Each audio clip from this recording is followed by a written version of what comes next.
So hello guys, welcome back to my YouTube channel the red eye. और ये जो है भाई रेड आई वाला ये जो चैनल है भाई, इस पर हम क्या करने वाले हैं, इस पर भाई हम एसएसटी के जितने भी आप लोगों के चैप्टर हैं उन सभी के नोट्स जो है वो बना करके उसको जो है एक्सप्लेन जो है वो हम करने वाले हैं। तो आज हम इस वाले चैप्टर में जो कि 10th क्लास का है, एसएसटी का है, एसएसटी के अंदर भाई जो आपका एक बुक है उसका नाम है ज्योग्राफी। तो ज्योग्राफी नाम की जो बुक जो है इसका भाई चैप्टर नंबर फर्स्ट, जिसका नाम है क्या, संसाधन एवं विकास, इसको आज हम करने वाले हैं। तो चलिए भाई करते हैं, स्टार्ट करते हैं। ज़्यादा टाइम मैं आप लोगों का वेस्ट नहीं करने वाला हूँ, डायरेक्ट हम क्या करेंगे, इसको स्टार्ट करेंगे। लेकिन मैं आपको बता देना चाहता हूँ, अगर आप मेरे चैनल पर नए हो तो मेरे चैनल को कर लीजिए सब्सक्राइब एंड शेयर करना तो बिल्कुल भी ना भूलें।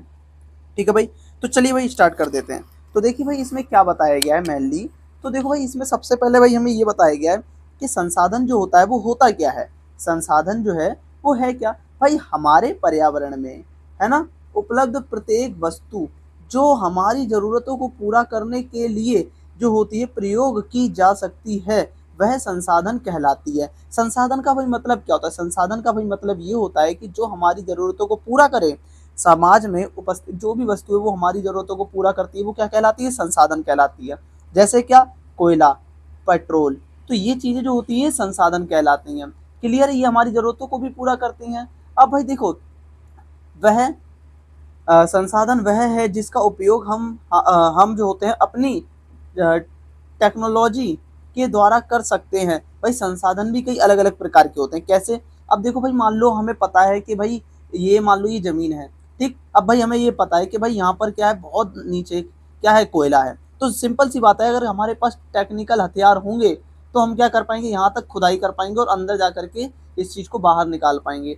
लेकिन अगर हमारे पास हथियार नहीं होंगे तो ये जो कोयला यहाँ पर पड़ा हुआ है, इस कोयले को तो हम बाहर निकाल ही नहीं पाएंगे, है ना। तो ये चीज़ है भाई। तो टेक्नोलॉजी होनी चाहिए, तो भाई हम क्या कर सकते हैं, उन चीज़ों का, संसाधनों का उपयोग जब भी कर सकते हैं जब हमारे पास क्या होगी, टेक्नोलॉजी रहेगी। क्लियर है, तो ये चीज़ें रहती हैं कुछ इस प्रकार से।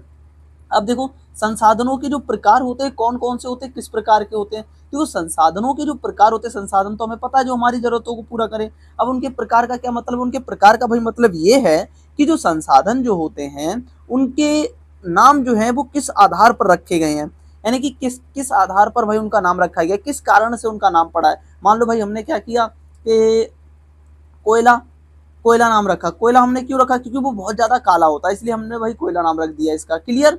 तो वैसे ही भाई जो ये नाम है, यानी संसाधन जो होता है उत्पत्ति के आधार पर, संसाधन उत्पत्ति के आधार पर मतलब क्या है इसका, इसका मतलब है उत्पत्ति किस आधार पर हुई है उसी के आधार पर उसका नाम।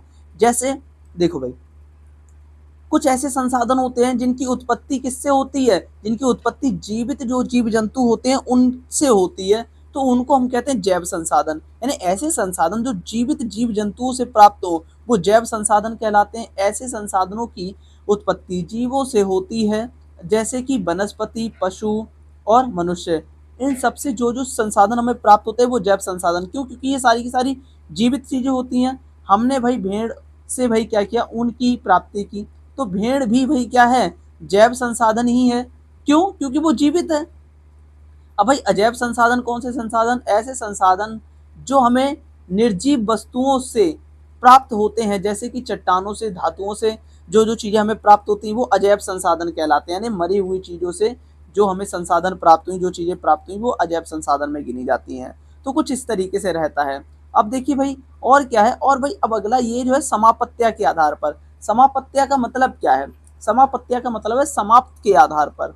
अब देखो भाई समाप्त के आधार पर दो प्रकार के संसाधन होते हैं, एक तो नवीकरणीय और अनवीकरणीय।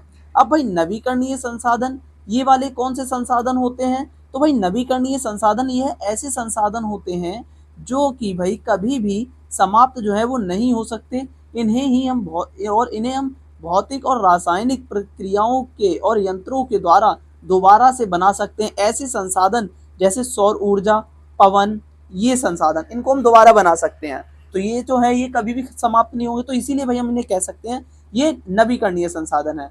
अब अनवीकरणीय ये कौन से वाले होते हैं, अब इनको देखते हैं। तो भाई अनवीकरणीय वो वाले संसाधन होते हैं जो कि समाप्त हो सकते हैं। कौन से संसाधन है ये, जो कि समाप्त हो सकते हैं। क्लियर। यह संसाधन हटाओ इसको, यह संसाधन एक बार प्रयोग करने पर समाप्त हो जाते हैं तथा इन संसाधनों को बनने में ही लंबा समय लगता है, जैसे कोयला, पेट्रोल। ठीक, इन्हें हम अगर यूज करें तो एक ही बार में हो जाएंगे, लेकिन अगर हम इनको सोचे कि बना लें एक ही बार में, तो नहीं, इनको बनाने में लगभग करोड़ों साल जो होते हैं वो लग जाते हैं। तो कुछ इस प्रकार से ही संसाधन जो है ये होते हैं। क्लियर है बेटा? अब देखिए भाई, स्वामित्व के आधार पर अब देखते हैं स्वामित्व। अब देखिए भाई, स्वामित्व के आधार पर यानी कि भाई हक के आधार पर संसाधन, कैसे हक के आधार पर, अब देखते हैं। देखो भाई, हक के आधार पर ना एक व्यक्तिगत संसाधन होता है। व्यक्तिगत संसाधन का मतलब होता है ऐसे संसाधन जिस पर केवल एक व्यक्ति का हो, है ना, या जो किसी एक व्यक्ति का अपना पर्सनल हो। ये निजी व्यक्तियों के स्वामित्व में होते हैं। बहुत से किसानों के पास जो होता है सरकार द्वारा दी गई भूमि होती है। बदले में वह जो होता है बगान जो होते हैं, लगान होता है, लगान चुकाते हैं। और शहरों में लोग जो होते हैं घर, भूमि और अन्य जायदाद के क्या होते हैं, मालिक रहते हैं शहरों में। और इस प्रकार जो होता है, इस पर किसी भी एक ही व्यक्ति का अधिकार हो, उसे ही व्यक्तिगत संसाधन कहते हैं। ऐसे संसाधन जिस पर केवल एक व्यक्ति का अधिकार हो, वो व्यक्तिगत संसाधन कहलाएंगे। सिंपल सी बात है। अब देखो भाई, ऐसे संसाधन जिस पर सारे के सारे समूह का अधिकार हो, उसको सामुदायिक संसाधन कहते हैं। सामुदायिक संसाधन का भाई मतलब क्या होता है? ऐसे संसाधन जिस पर सारे के सारे समूह का भाई क्या हो, अधिकार हो, वो सामुदायिक संसाधन जो होते हैं वो कहलाते हैं। सिंपल सी बात है बेटा। अब यह संसाधन समुदाय के सभी लोगों को भाई क्या होते हैं, उपलब्ध होते हैं। उदाहरण के लिए शमशान की भूमि और तालाब, ये चीजें ये तो सभी को मिलती है समाज में। ऐसा नहीं है कि यहाँ पर गरीब नहीं जा सकता, अमीर जा सकता, ऐसा कुछ भी नहीं होता है ना।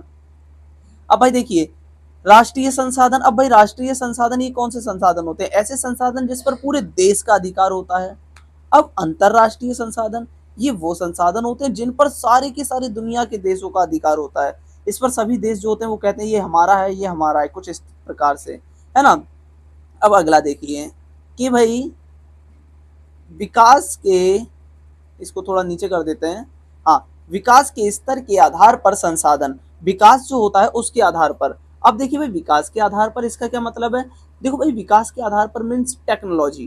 क्लियर? अब देखो भाई, संभावी संसाधन, वह संसाधन जो किसी प्रदेश में होते हैं यानी विद्यमान होते हैं, लेकिन इन संसाधनों का प्रयोग हम नहीं कर सकते।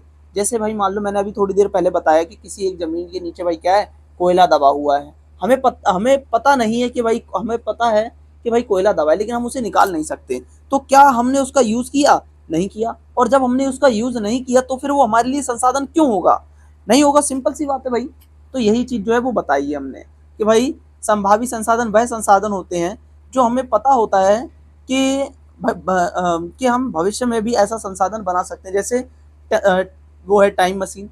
उम्मीद की जाती है कि हाँ भाई शायद टाइम मशीन बन जाए। क्लियर? और बन भी सकती है।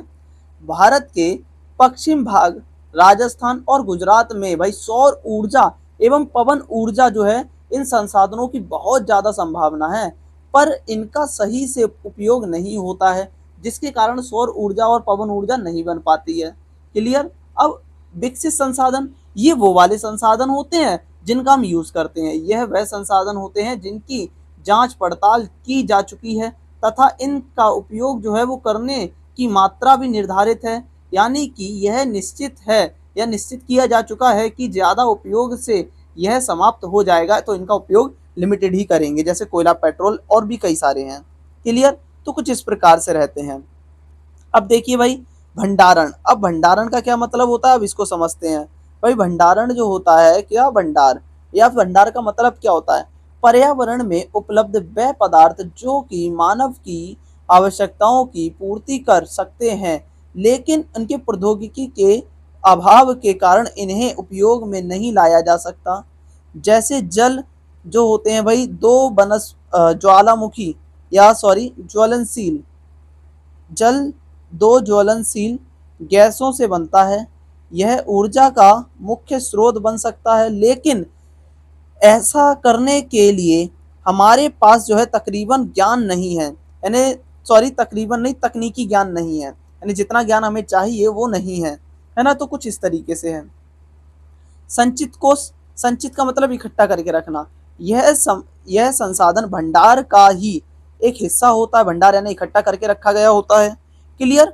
अब भाई क्या रहता है कि प्रौद्योगिकी के द्वारा इन्हें प्रयोग में लाया जा सकता है, किंतु इन्हें बचाकर सुरक्षित रखा गया है ताकि भविष्य में इनका उपयोग किया जा सके। तो संभावित संसाधन वह संसाधन है जो हमें पता है कि हाँ भाई ये संसाधन और ये हमारे उपयोग में आएगा, लेकिन हम उसका उपयोग नहीं कर रहे। क्यों? क्योंकि हम ये चाह रहे हैं कि भविष्य में हम इसका उपयोग करें जब हमें इसकी ज़्यादा ज़रूरत पड़े, और अभी ना करें। तो कुछ इस तरीके से। अब देखो भाई संसाधनों का विकास। अब भाई संसाधनों का विकास इसका क्या मतलब है, इसको समझते हैं।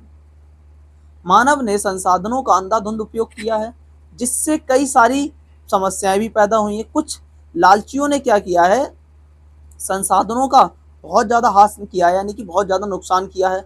कुछ लोगों ने भाई क्या किया है, हाथ संसाधन जो है आए तो कुछ लोगों को भाई संसाधन नहीं मिले, जिसके कारण समाज में अमीर और गरीबी का भाई भेदभाव फैल गया। तो कुछ लोग ऐसे थे जिन्होंने अनलिमिटेड संसाधन अपने पास रख लिए, बहुत रख लिए, जिसकी वजह से वो अमीर बन गए। लेकिन कुछ ऐसे थे जिनके हाथों में संसाधन नहीं लगे, तो वो बेचारे रह गए गरीब। तो कुछ इस तरीके से संसाधनों को नुकसान पहुंचाने के कारण ओजोन परत भी भाई क्या हो रहा है, इसमें छेद हो रहा है, और प्रदूषण तथा ग्लोबल वार्मिंग जो है इसका खतरा बढ़ता ही जा रहा है। तो ये चीजें होती जा रही है सारी की सारी।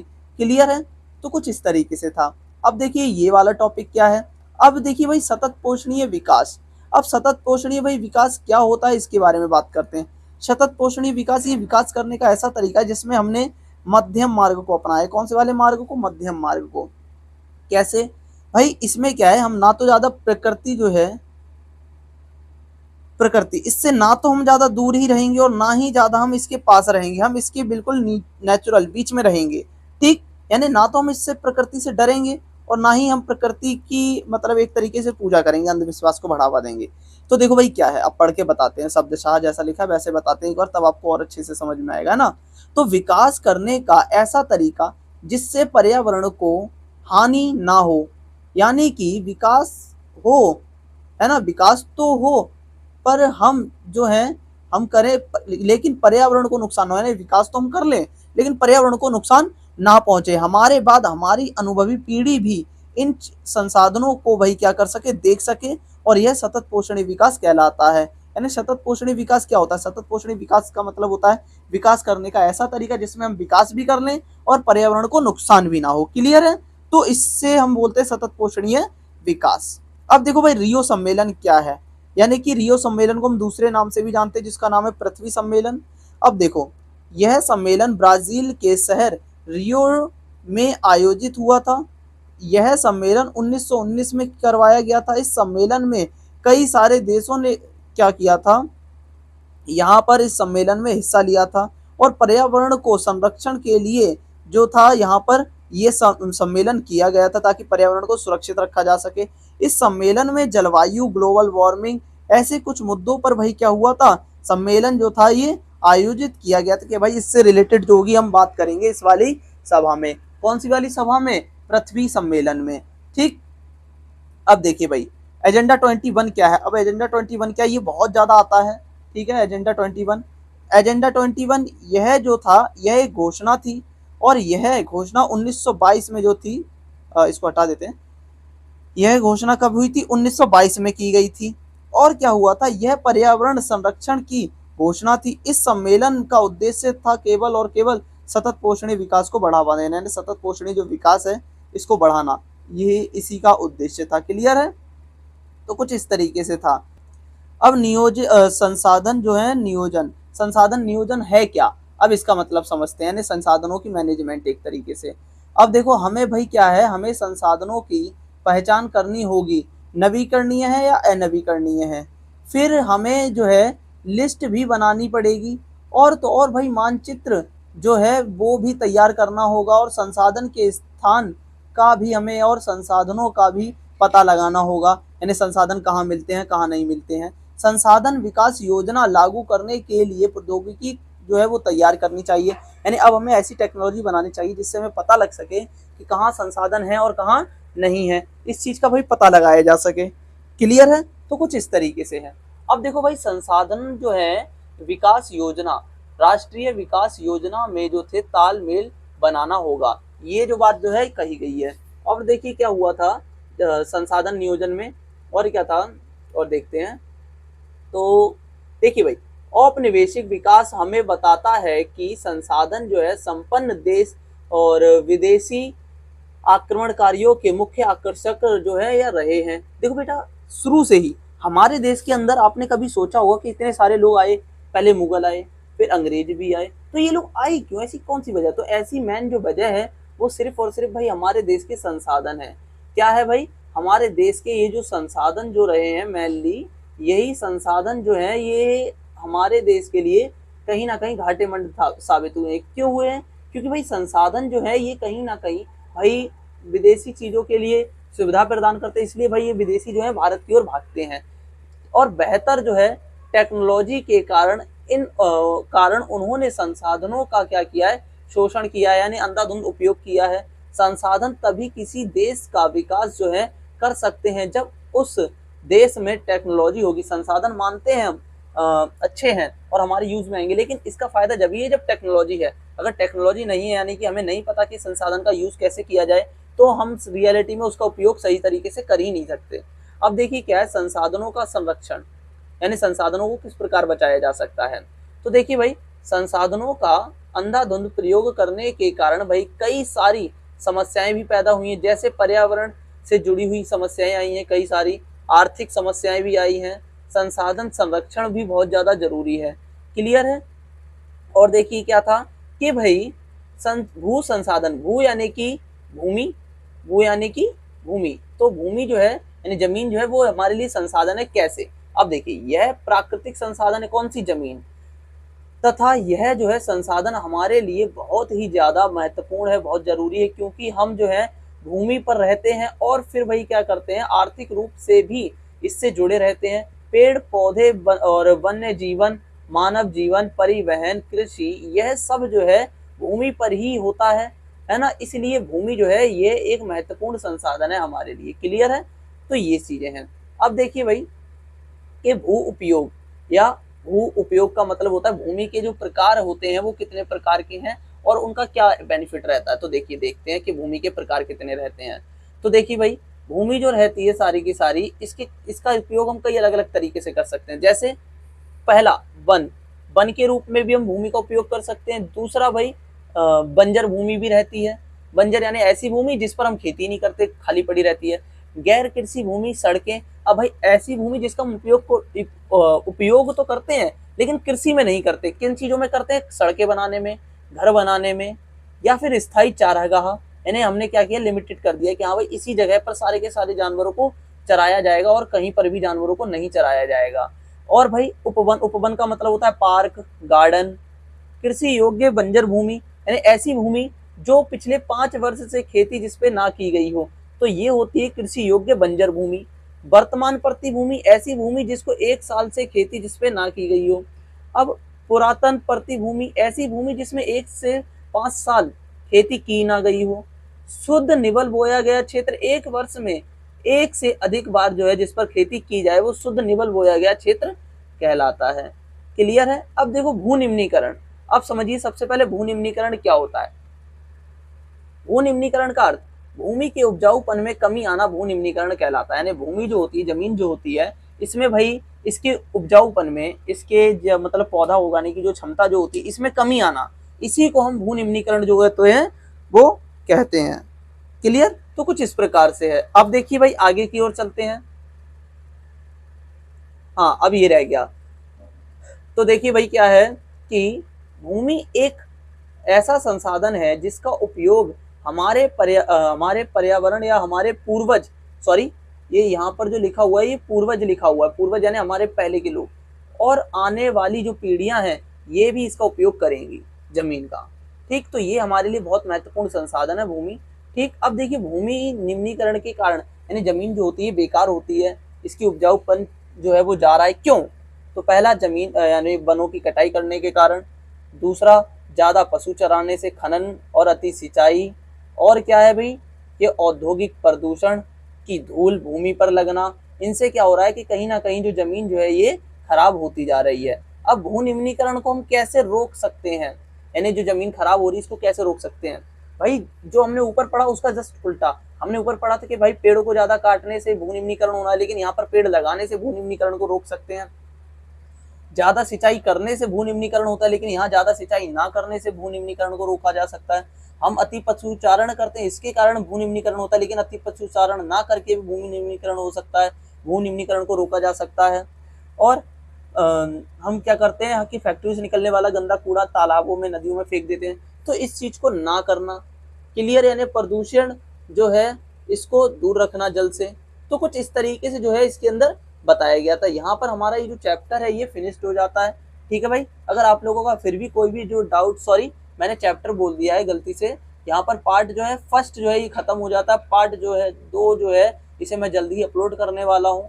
ठीक है, और अगर आपको मेरी ये वीडियो अच्छी लगी हो तो मेरे चैनल को भाई क्या करिए, सब्सक्राइब करिए एंड शेयर करना तो बिल्कुल भी ना भूलिए। ठीक है भाई, तो मिलते हैं आप लोगों से नेक्स्ट वीडियो में, तब तक के लिए जय श्री राम।